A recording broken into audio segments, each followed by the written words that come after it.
students. Today we're going to be taking a look at dialogue formatting in MLA. So we are going to be actually using the screen script for Star Wars The Last Jedi, in order to understand how to correctly write narrative dialogue. So dialogue is a conversation between characters, and we know that it is spoken word if it is in quotation marks. Dialogue is really important because what the characters are saying reveals aspects of their personality. It can help drive the plot forward. It can help create conflict. It can help create narrative suspense. So having strong dialogue is really important. So we're going to take a look at 3 different circumstances today for writing dialogue in order to understand how to correctly write it within a story. So again, I'm using a piece of Star Wars The Last Jedi here, and you'll notice that I have the dialogue already highlighted, different colors. So let's take a look at this first piece here. So first off, when you're writing a piece of dialogue, a character is speaking, and it's only one character speaking, then you're going to embed that dialogue right into the paragraph, as if you're just continuing the paragraph.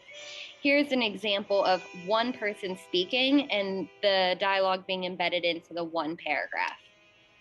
Snoke sits in his chair, a hologram with the appearance of a god towering over Kylo with a grave face. A Skywalker lives. The seed of the Jedi Order lives. As long as it does, hope lives in the galaxy. I thought you would be the one to snuff it out. Alas, you're no Vader. You're just a child in a mask. His voice reverberates through the room.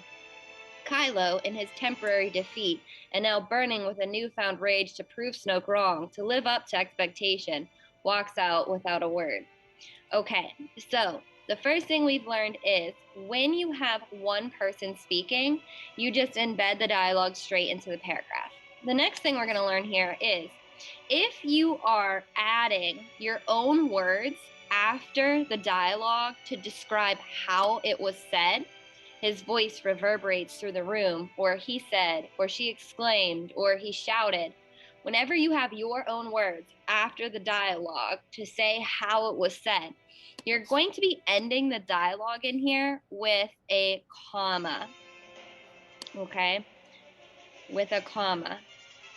Anytime your own words come after to describe how it was said in here, we end that dialogue with a comma.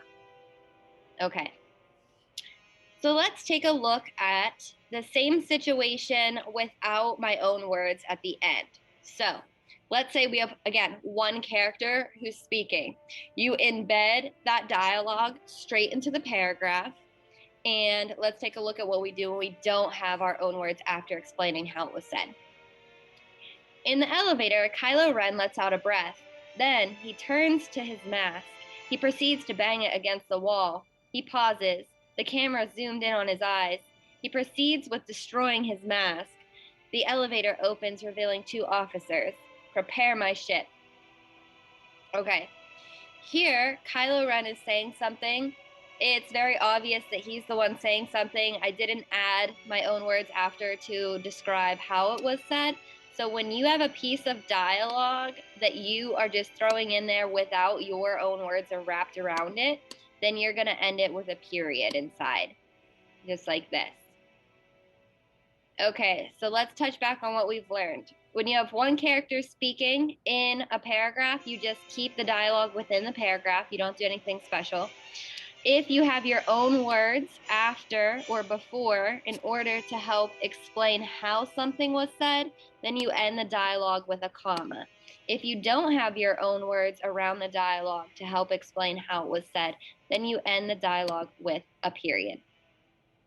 Okay, so that's the first type of dialogue where just one person is speaking and it's embedded right into the paragraph.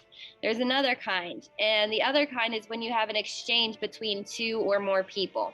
So the first time someone's speaking, again, you just embed it into the paragraph like normal. However, when you have a change in speaker, and it's going back and forth. For each change in speaker, you tab down to the next line.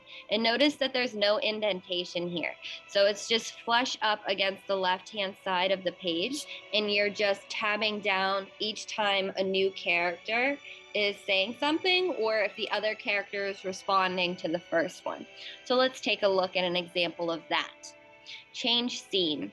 Rey looks up into Luke Skywalker's face full of expectation. There's no light left in Kylo Ren. He's only getting stronger. The First Order will control all the major systems within weeks. We need your help. We need the Jedi Order back. We need Luke Skywalker, she implores.